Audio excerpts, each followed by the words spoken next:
दोस्तों, जब से सुशांत सिंह राजपूत ने अपनी जान ली है, तब से ही मीडिया में और लोगों में एक बहस छिड़ी हुई है उसकी मौत के कारणों को लेकर।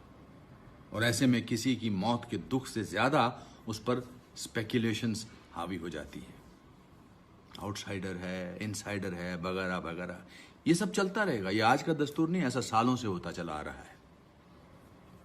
पर आज मैं उन हजारों लाखों नौजवानों से मुखातिब होना चाहता हूं जो हिंदुस्तान के छोटे छोटे शहरों से मुंबई नगरी में आते हैं अपने सपनों को पूरा करने के लिए।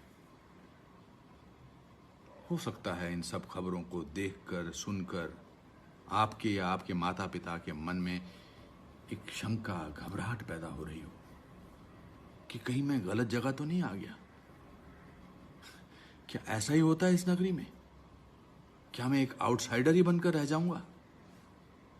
और इस लॉकडाउन के अकेलेपन ने आपको थोड़ा और झकझोरा होगा, मायूसी थोड़ी और गहरी उतर गई होगी। माता पिता के फोन आ रहे होंगे कि बेटा वापस आ जा अपने छोटे से शहर में, हमारी तरह एक आम आदमी की जिंदगी जीने के लिए। उस बड़े शहर में शायद तेरा कोई स्थान नहीं है। आज से 39 साल पहले जब मैं मुंबई आया था तो मेरे साथ भी ऐसा ही हुआ था। अरे गंजा है, केंकड़े जैसा पतला है, हिंदी मीडियम स्कूल का है, एक्टर बनने के लिए बाल चाहिए, टैलेंट तो किसी के पास भी हो सकता है। और 1981 में ये बातें सही भी थी। क्रिटिसाइज करने वाले, आपको नीचा दिखाने वाले, आपके हौसलों को पस्त करने वाले आपको आपके आसपास हमेशा दिखाई देंगे। पर दोस्तों, हारना नहीं है, अपने सपनों को बीच में ही छोड़ना नहीं है, घबराना नहीं है। जब मैं एक बहुत ही बुरे दौर से गुजर रहा था, रेलवे प्लेटफॉर्म पर सो रहा था, तो मेरे दादाजी ने कहा था कि बेटा हार मत मानना, क्योंकि भीगा हुआ आदमी बारिश से नहीं डरता। तो मेरे प्यारे दोस्तों, आज आप कहीं भी हो, एक छोटी सी चौल के कमरे में 3 लोगों के साथ कमरा शेयर करते, या पेइंग गेस्ट अकोमोडेशन में रहते हुए, या शायद किसी प्लेटफॉर्म पर भी, पर हारना नहीं है। उदास होना है, मगर सपनों को हमेशा उदासी से बहुत आगे रखना है। बस मेहनत करो, और जब उदास हो तो दोस्तों से, अनजान लोगों से बातें करो। माता पिता को फोन करो, उन्हें बताओ कि तुम उदास हो, अकेले हो, मगर अपने इरादों पर अटल हो, हारे नहीं हो। उनका प्यार, उनका आशीर्वाद आपके अंदर एक शक्ति पैदा करेगा। माता पिता के आशीर्वाद से बढ़कर कोई चीज नहीं है इस दुनिया में। अकेले रहो मगर दृढ़ रहो, क्योंकि दुनिया की कोई ऐसी ताकत नहीं है जो आपको आपके सपनों को पूरा करने से रोक सके। शायद सुशांत सिंह राजपूत बहुत अकेला था, या उसे क्या दुख सता रहा था हम नहीं जानते। पर इससे बड़ा ट्रिब्यूट हम उसे क्या दे सकते हैं कि आउटसाइडर बनकर हम हारे नहीं। हमारी जीत उसके लिए हमारी सबसे बड़ी श्रद्धांजलि होगी। और एक बात और है, ये मुंबई शहर दुनिया का सबसे दयालु शहर है। इस शहर ने हजारों, लाखों, करोड़ों लोगों के सपने पूरे किए हैं, और सिर्फ फिल्म के क्षेत्र में नहीं, किसी भी क्षेत्र में। और एक बात और, फिल्म इंडस्ट्री के लोगों के लिए अपने मन में शंका नहीं रखना है। ये इंडस्ट्री बहुत अच्छे लोगों से भरी पड़ी है, और यही के लोग आपका हाथ पकड़कर आपको आपकी सफलता के शिखर तक लेकर जाएंगे। और फिर मेरी वो फेवरेट पोएम की पंक्तियां हमेशा याद रखना। लहरों से डरकर नौका पार नहीं होती, हिम्मत करने वालों की हार नहीं होती। नन्ही चींटी जब दाना लेकर चलती है, चढ़ती दीवारों पर 100 बार फिसलती है। मन का विश्वास रगों में सांस भरता है, चढ़कर गिरना, गिरकर चढ़ना ना करता है। आखिर उसकी मेहनत बेकार नहीं होती, कोशिश करने वालों की हार नहीं होती। जय हो।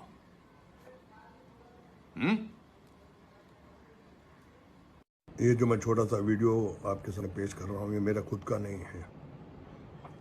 मेरा दिल्ली में एक दोस्त है कुकू मालिक, उसने मुझे फॉरवर्ड किया है। लेकिन ये वीडियो देखने के बाद मेरे दिल को ये वीडियो छू गया, इसीलिए मैं आपके साथ ये वीडियो पेश करना चाहता हूँ, शेयर करना चाहता हूँ। कुछ ऐसा था, मतलब एग्जैक्टली नहीं है, बल्कि कुछ ऐसा था कि अच्छा आदमी था, है ना, बहुत अच्छा आदमी था। अरे कुछ ना कुछ तो कहना था ना, उसके जनाजे में कुछ तो बोलना था ना। अगर नहीं कहते तो जमाने को तुम्हारी अच्छाई पे शक हो जाता। अच्छा बताओ, अगर अच्छा था तो उसे अच्छाई का हिसाब क्यों नहीं दिया जब वो जिंदा था? हफ्ते भर से वो पूछ रहा था ना, कभी उसके सवालों का जवाब क्यों नहीं दिया? वो पूछता था कि मेरी जिंदगी में दुख के सिवा और कुछ नहीं है, तो हंस के कह देते थे, तू इसके सिवा कुछ और भी पूछेगा क्या? नहीं। काश इसी हंसी ठाके के सिलसिले को तोड़कर देखा होता। काश कि जितनी बार उसको अलविदा कहा है, उसी रास्ते पे कभी मुड़कर उसको देख लिया होता कि वो वहां से कहां गया है। वो घर नहीं जाता था, अपनी गाड़ी किसी कोने में अंधेरे में खड़ा करके अकेला गाड़ी में बैठ के रोया करता था। कहता था, क्यों ये चारों तरफ दुख मेरे पीछे पड़ गया है। रोता हुआ अपनी माँ को याद करता था, कहता था, माँ कितना दुख है, क्यों मुझे इतना दुख मिल रहा है माँ, मैं अकेला हूं माँ, तू मुझे छोड़ के चली गई। माँ, तुम सब लोग जानते थे ना, कुछ दिनों से वो अलग अलग सा रहता था, दूर सा रहता था। कहा तो था उसने, मिलो, मुलाकातें करनी है, जो किसी और से ना कही वो तुमसे बातें करनी है। और तुम कहते थे, लो ये फिर से शुरू हो गया। 2-3 जोक्स व्हाट्सएप कर देते थे और सोचते थे कि वो संभल जाएगा। अच्छा आदमी है ना, समझ जाएगा। काश उसे एहसास दिला दिया होता, काश बिना वजह गले लगा लिया होता, अपने पास बिठा लिया होता। काश ये जानते कि हर रोज वो जानबूझकर बिना कुछ खाए बेहोश कैसे हो जाता है। काश ये समझते कि वो बोलते बोलते अचानक खामोश क्यों हो जाता है। काश उसके लिए ही उसके साथ लड़ लिया होता। उसी के घर की दीवारों से ज्यादा काश उसके चेहरे को पढ़ लिया होता।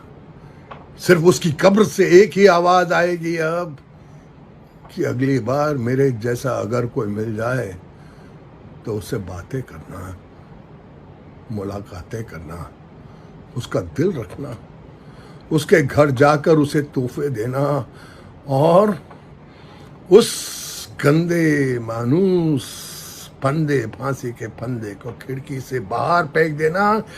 तब वो शायद जिंदगी जीने का हौसला करेगा, तब वो शायद खुश रहने का फैसला करेगा।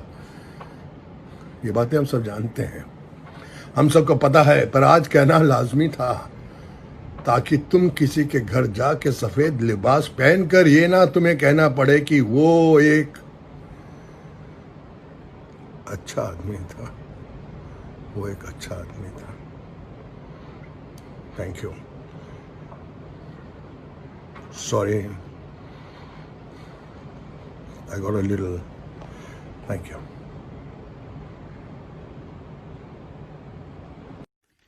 सुशांत सिंह राजपूत की हत्या के बाद कई चीजें बाहर निकल के आई हैं। कुछ मैंने इंटरव्यूज पढ़े हैं, कुछ डायरेक्टली भी बात की है। तो उनके पिताजी का कहना है कि वो फिल्म इंडस्ट्री में हो रही टेंशन के करके बहुत ज्यादा परेशान थे। अभिषेक कपूर जिन्होंने उन्हें लॉन्च किया, उनके साथ हाल ही में एक फिल्म की है केदारनाथ, उनका कहना है कि it was a systematic dismantling of a fragile mind. Ankita जो उनकी लॉन्ग टर्म पार्टनर रह चुकी है, उनका कहना है कि वो सामाजिक रूप से की गई अपमान और बेइज्जती नहीं सहन कर पाया। तो अब मैं आपको बताऊंगी कि मूवी माफिया ने ना कि सिर्फ उनको बैन किया था, सिस्टमैटिक डिसमेंटलिंग कैसे कतरा कतरा करके उनका दिमाग तोड़ा गया है, उनको मारा गया है। तो ब्लाइंड आइटम आप इसलिए लिखते हैं क्योंकि आप जब झूठ लिखना होता है, आपको के अगेंस्ट कोई लीगल एक्शन नहीं लिया सकता क्योंकि आपका तो नाम ही नहीं लिखा, मगर उसकी जो डिस्क्रिप्शन होती है, जैसे मेरे बारे में लिखा जाएगा कि जिस लड़की के घुंघराले बाल हैं, जिसको नेशनल अवार्ड मिला हुआ है, साइकोटिक है, इस तरह से, जो कि मनाली से, डिस्क्रिप्शन पूरी दी जाएगी मगर नाम नहीं लिखा जाएगा। 23 अगस्त 2017 को बॉलीवुड लाइव सुशांत के बारे में लिखता है कि वो जब भी सेक्स करता है तो सिर्फ अपने ही गाने सुनता है, वो सबसे बड़ा नार्सिसिस्ट है। 16 दिसंबर 2016 में मुंबई मिरर लिखता है कि सुशांत एक ट्रक ड्राइवर की तरह लगता है। 22 फरवरी 2019 को मुंबई मिरर लिखता है कि पार्टी में तमाशा करने के बाद सुशांत ने कांच की बोतल एक डायरेक्टर के सर पे दे मारी। 18 अक्टूबर 2018 को डीएनए लिखता है कि सुशांत ने अपने को एक्टर का रेप किया और वो मीटू के चलते अब जेल जा सकता है। और ऐसी न जाने कितने अनगिनत झूठ।